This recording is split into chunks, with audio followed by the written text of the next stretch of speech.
First of all, good morning to everyone. I hope you all are fine. Today, I will be discussing on CPU, power supply unit, random access memory, hard disk, pen drive, and optical storage devices. And even at last, I will discuss the different units also. What will be the storage unit that at last I will discuss to you.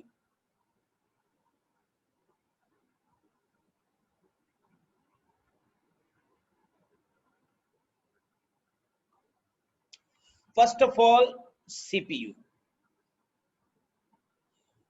Now, when I'm talking about the CPU, what that comes to your mind? Processor.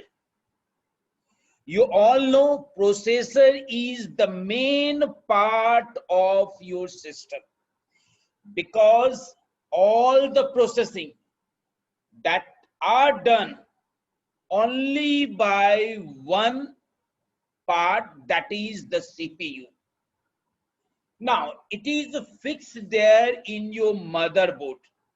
You can remove the processor, but you can fix there having the fan above of that.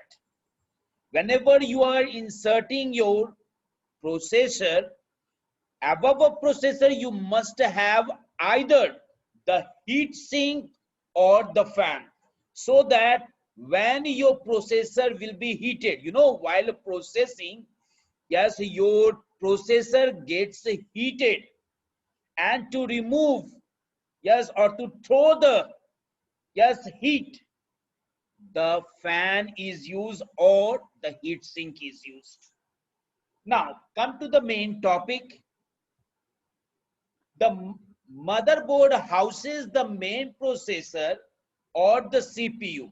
CPU executes the user's instructions and coordinates among all other units of the computer. Already I explained you in the previous class that CPU gives the data to the different parts, like maybe to the RAM, maybe to the hard disk, only by the help of control unit. Thus, it is primarily responsible for the performance of the machine. Processor may be classified on the basics of their speed technology. Now you see, actually your processor can be quad core, dual core, octa core, i3, i5, i7, anything it can be. But you have to know first of all what is the core. If I'm talking about the core, it means what? It means the task. Multiple cores, multiple tasks. So if your number of cores will be more, what will happen? The number of tasks that you are going to give to the processor, yes, that number of tasks also will be done quickly. That means number of processor is directly connected to your number of tasks. If more cores, if you are having more cores, your number of tasks will be more. Understood? Now you can see here about two companies, Intel and AMD. You have the Celeron also. These are the companies who make the processor. Like i5, you can understand, okay, it is of Intel company. Like you have AMD also and Celeron also. These companies also manufactures, yes, the processor. Now, first of all, I'm going to talk about the dual core. Now, when I'm talking about the dual core, yes, it consists of how many cores? 3 cores. Dual contains 3 cores. Quad core contains 4 cores. And when I'm talking about the octa core, then it has 8 cores. And already higher the number of cores in the processor, the more tasks can be performed, and number of tasks that can be said as number of threads also. So you have to keep it in mind that whenever you are going to buy your PC, you must have to go and see your codes. Like i3 have the 5th generation, 6th generation, 7th generation, 8th generation. What do you mean by generation? i3 is the processor, 5th generation, 6th, 5th generation and 6th generation. When you are comparing, then 6th generation will perform more tasks as compared to the 5th one. Like you have the i5 also, you have the i7 also. In all these, yes, versions, you will be having different codes in all these versions, like i7, 5th generation, 6th generation, 7th generation. So you can understand more generation means what? Your more tasks will be performed, my dear.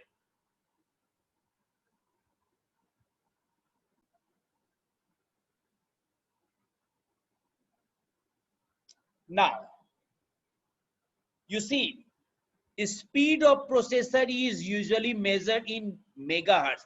Nowadays, we have the concept of gigahertz. You might have heard 3.4 gigahertz. This is the clock speed, my dear. If your clock speed will be higher, your more instruction will be fetched, yes, by you, and processor will, yes, perform this task quickly. Now you can understand, if I'm talking about the megahertz, then it means millions of instructions per second. But when I'm talking about the gigahertz, like 3.4 gigahertz, 4 gigahertz, it means your billions of instruction, your billions of instructions will be performed, yes, in a second.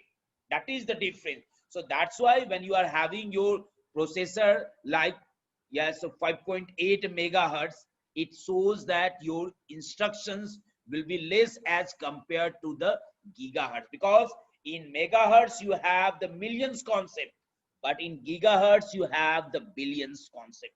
Understood? Now the next part, that is power supply. This is a very, very important, yes, a part in our PC. Not only, my dear, in PC, in your television also you have smps. You all are knowing that all your electronic gadgets, all your electronic devices, that works by the help of smps, because it doesn't work with AC. We are having which current at home? We are having AC. But all your electronic equipments, that all works with DC. I'm giving one example, your television. It is also an electronic device, but inside your television you will see SMPS, whose main duty is to convert AC into DC.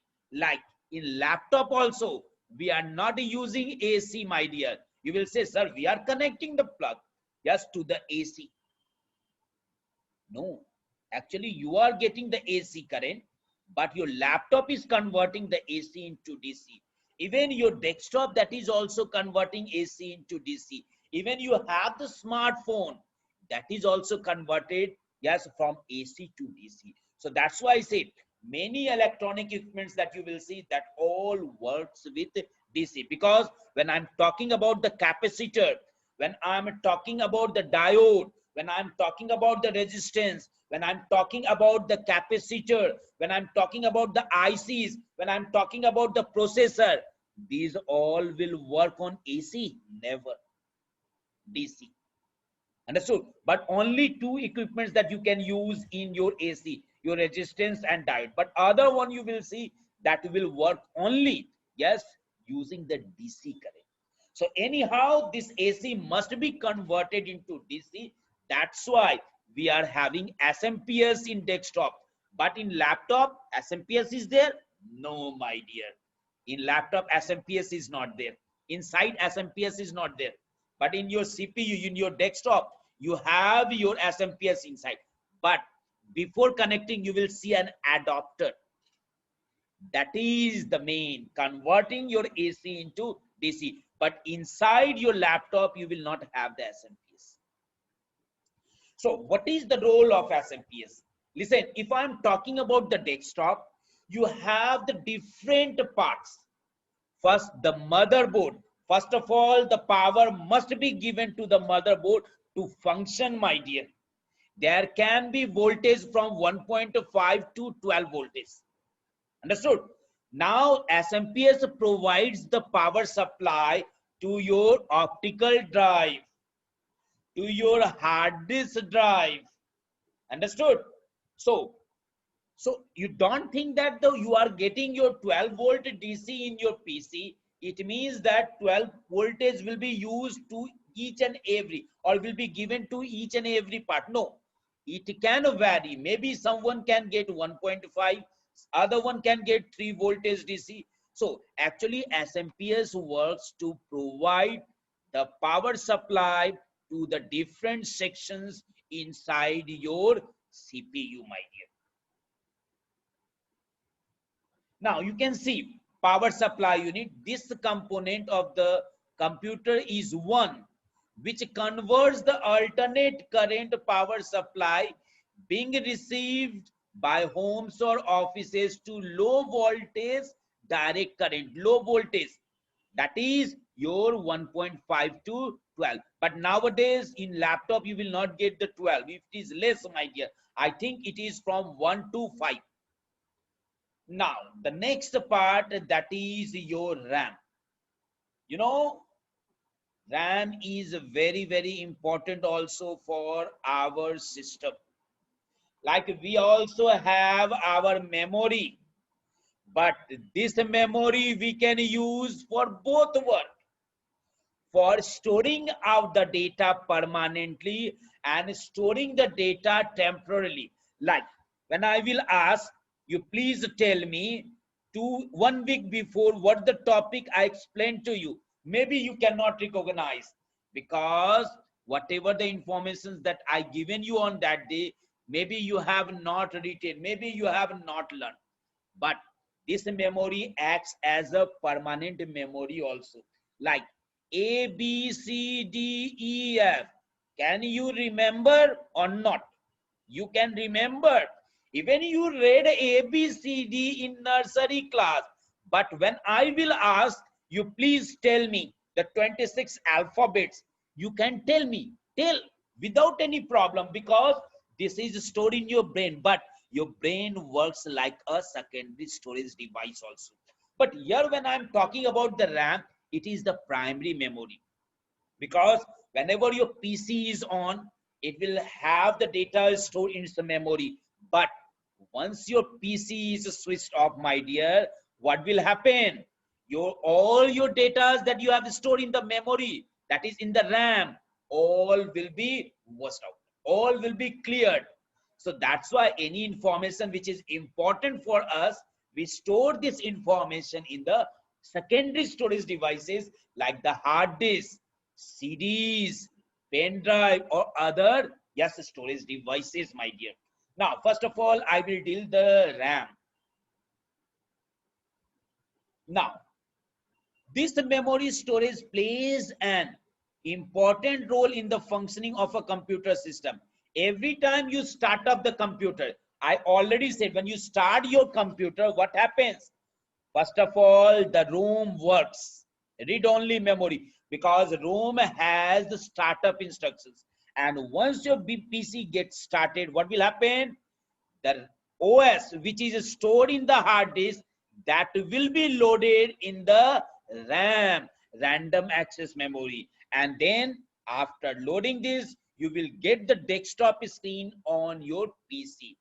And if you want to work on any applications like MS Word, Excel, Corel Top, MS Paint, Flash, whatever software, first of all, these all software must be loaded in the RAM, as it is stored in the hard disk. But if this app has to be explored, anyhow, this data must goes to the RAM. When the RAM will have these all data, then it can show it on your screen. Even I'm just showing my data, my notes on the screen, that is only by the help of RAM. As this information is stored already, my dear, in my hard disk, but using this hard disk, I have stored this data where in the RAM. That's why it is showing this data on the screen, my dear. Now, every time you start up the computer, the operating system, I'm not talking about only Windows operating system, even you have Mac in your mobile, you have your Android, whatever. So these all operating system software that manages the device, yes, interaction with the peripherals and the internal resources is loaded in the RAM. Already I discussed about the RAM. What is the work of RAM? The program that needs to be executed at any point of time also needs to be brought in the RAM.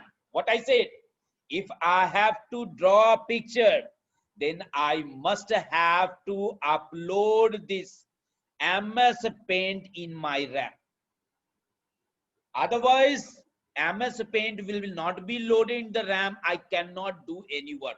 That's why this term has written here, brought in the RAM. That is, this information must have to be brought, yes, in the RAM, my dear.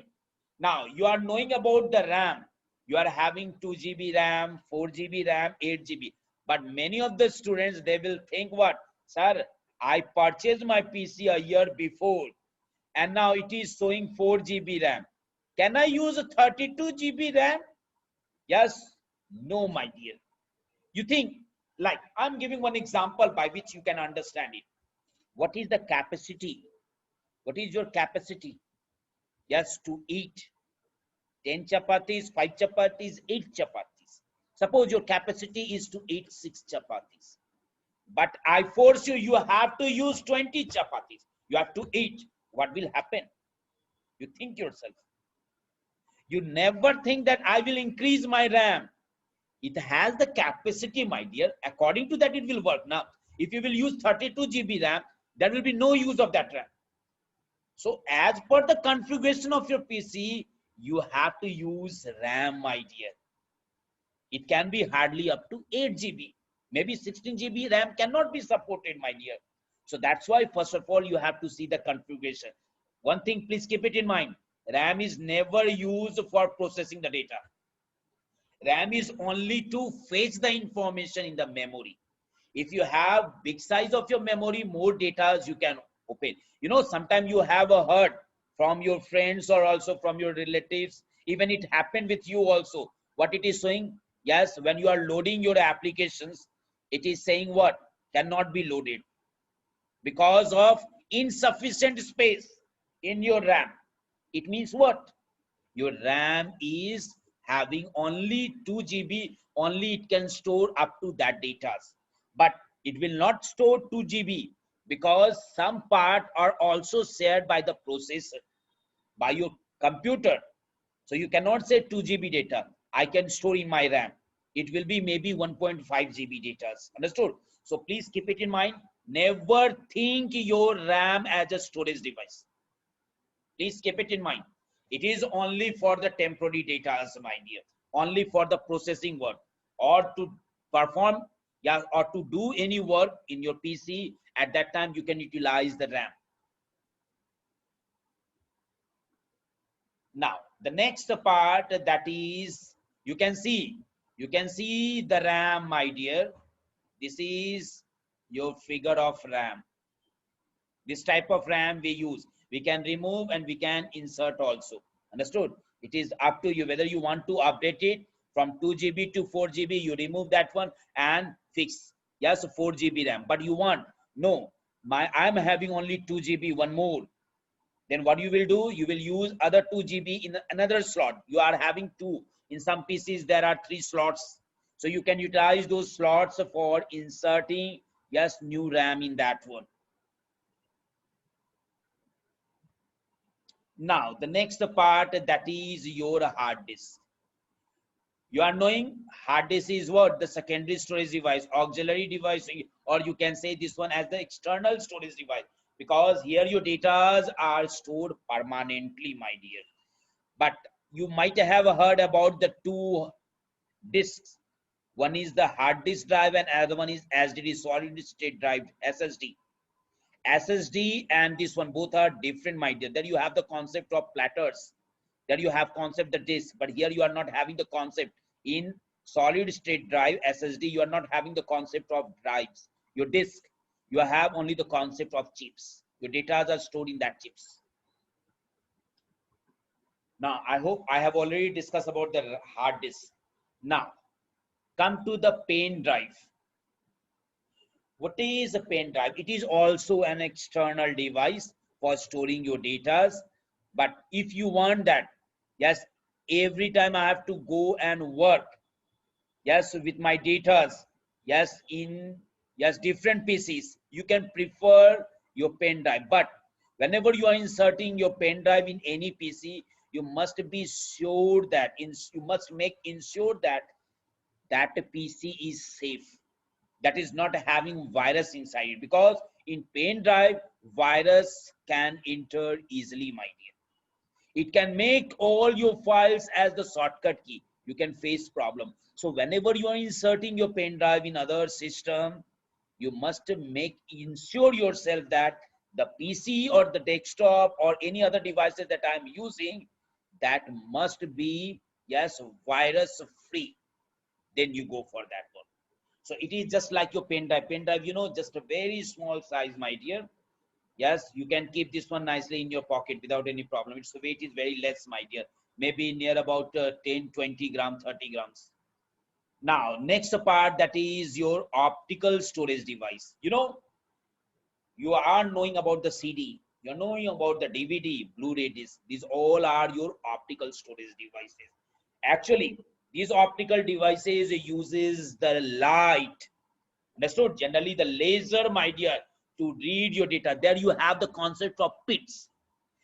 In you cannot see small holes in your CDs, my dear. Actually, your data are stored in that pits. Understood? That is called as pits. There your data are stored, and these all data are read only by the help of laser, my dear. Even to store the data or to read the data, laser is used, my dear. Now, the next part, that is your storage unit. Actually, whenever you are storing your file, you must have to see the size, whether this size can fit in my pen drive. Suppose your pen drive capacity is 16 GB and you are going to store 20 GB data. Can it be stored? It can be stored. I will say it can be stored. You can zip the file. You can make that. You can compress this file. That's called zip file, and you can store it. But I want that same file without zipping. It has to be stored in your pen drive. It cannot be possible. So whenever you are transferring your file, yes, to your pen drive or to other external devices, you must have to see the size. If that spaces you have in your drive, then you can yes store it. Otherwise, you cannot be able to store it, my dear. Now I'm going to show you the capacities, my dear, how the data are stored in which way. Now, first of all, the nibble. What is a nibble? This is also a storage unit, my dear. If I'm talking about the one nibble, that is a 4 bit. If I'm talking about 1 byte, then if I'm talking about 1 byte, then it means how many nibbles? 2 nibbles. You can see in one nibble 4 bits are there, and in 1 byte 8 bits are there. So when I'm talking about 1 byte, it means 8 bits, and here it is 4 bits. Just multiplied by 2, you will get what? 1 byte equal to 2 nibbles. This chart you must have to learn. This is very, very important, my dear. Understood? Now, 1024 byte equal to 1 KB, kilobyte. 1024 byte equal to 1 megabyte. 1024 megabyte equal to 1 gigabyte. Understood? And 1024 byte equal to 1 terabyte. Only we use up to here. 1 terabyte, 2 terabyte, like that one. But what's about the server? Server will have this much storage only. What will happen? Automatically the hard disk will be full. So these servers are having the vast storage devices. Understood? There you have the concept of parallel disk. Not only one hard disk, multiple hard disks are used, and these hard disk capacities are more in petabyte, yottabyte, like that one. Now you see, I'm going to show you the down part also. Now come here. Now 1024, just I said, is equal to 1 terabyte. Now 1024 terabyte equal to 1 petabyte. If suppose you are running your 5 or 7, 5 or 10 PCs, yes, in your building, my dear, then you can go for petabyte.